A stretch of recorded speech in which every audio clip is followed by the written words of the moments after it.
আমি 52 দেখিনি, আমি 24 দেখেছি। আমি 25শে মার্চ দেখিনি, আমি 16ই জুলাই দেখেছি।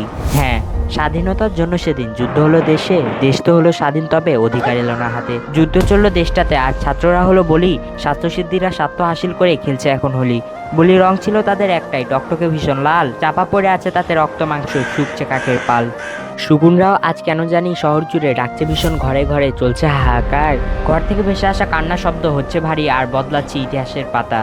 সেদিকে বোন বলছে মাকে, মা, ও মা, আমার ভাই কি আর ঘরে ফিরবে না? তারা মারলো আমার ভাই বোনদের, নষ্ট করলো দেশের সম্পদ, আর বোকারদ্দরা ভাবছে বসে দমিয়ে রয়েছে ছাত্র সমাজ, আর জয় পেয়েছে গাধা। আরে ভাই, যার বুকে সন্ত্রাসী বলে চালিয়েছো তুমি তলোয়ার, তারাই কিন্তু ছিল দেশের শ্রেষ্ঠ সম্পদ, তোমারই হাতিয়ার। দিন যাবে বছর যাবে, ভুলবে না তো যেই কথা, ইতিহাসে আবার লেখার সময় এসে পড়েছে নতুন এক কালো অধ্যায়ের পাতা।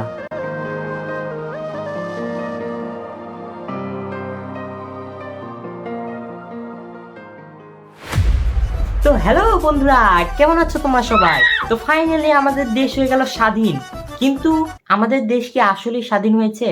আচ্ছা, এর অ্যান্সার আমি তোমাদের পরে দিচ্ছি, কিন্তু তোমরা কি একে চিনো? ইনি হচ্ছে শেখ হাসিনা। কি কি কি কি কি আরে বলুন। শেখ হাসিনা, যেমন মোটুর বউ আছে না, শেখ হাসিনা। আমি আব্দুর রহমান, আর ও হলো আমার বেগম শেখ হাসিনা। হ্যাঁ, তার মতোই। তো ইনি বাংলাদেশের জন্য অনেক উন্নয়নের কাজ করেছে, এই জন্য বাংলাদেশের মানুষ তাকে ধরে দেশ থেকে বের করে দিয়েছে। চলুন এর কিছু উন্নয়নের ভিডিও দেখে আসি আমরা।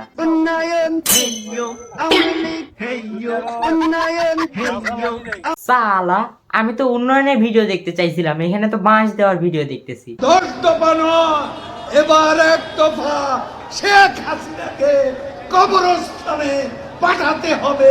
এই 1 দফা।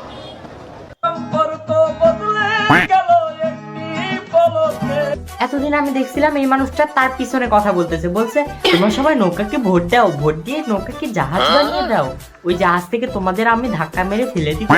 আচ্ছা, এর কথা আমরা বাদ দিই। এখন দেখবেন যে বাংলাদেশের কিছু মানবতা ফেরিওয়ালারা বের হয়ে আসবে, কিন্তু এদের কিন্তু আর চান্স দেওয়া যাবে না। যদি সহমত থাকেন তাহলে কমেন্ট বক্সে বলে দিয়ে যান। আমাদের দেশের মানবতা ফেরিওয়ালারা তো তাও ভালো আছে, কিন্তু ইন্ডিয়ার যে মানবতা ফেরিওয়ালা, যাদের আমরা নিউজ প্রেজেন্টার নামে চিনি, তারা হচ্ছে 1 নাম্বারের মলম বিক্রেতা।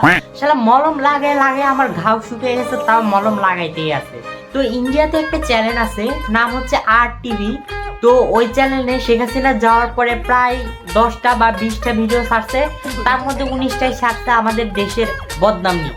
আসুন আমাদের গাড়ির নিকট, দেখুন আমাদের মলমগুলো। একটি পাগলা মলম আপনার হাতে দিয়ে চ্যালেঞ্জ করি। বলতেছি ভাই, মলমের ব্যবসা কি কম হয়ে গেছে, সেল পাচ্ছেন না? তাহলে বলবো আপনি ফ্রিল্যান্সিং করেন। এভাবে বাংলাদেশের মানুষের পিছে লাগছেন কেন? বাংলাদেশ মুসলমান আর হিন্দুদের মধ্যে একটা কন্ট্রোভার্সি বাঁধিয়ে দিচ্ছেন আপনি। আচ্ছা, তাহলে আমাদের প্রশ্ন থাকতেছে যে আমাদের শেখ হাসিনা আপা কোথায় গেল? আমি ঠিক জানি না যে তিনি কোথায় গেছে, কিন্তু এখন কথা হচ্ছে কেউ কেউ শেখ হাসিনাকে চিনবেন না। যেমন ব্রাজিলে একটা প্লেয়ার আছে না, নেইমার বলে, আবার আর্জেন্টিনাতে একটা প্লেয়ার আছে না, মেসি বলে।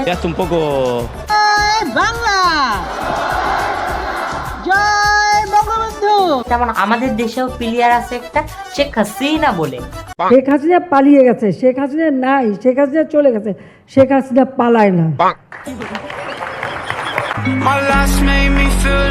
আয়নার সামনে দাঁড়িয়ে তুমি যদি পদ চাও, গোটা সমাজের সেটা কাজে লাগে কি? আর আজকে এই পর্যন্তই। সবাই ভালো থাকবেন, সুস্থ থাকবেন, আবার দেখা হবে নেক্সট কোনো ভিডিওতে।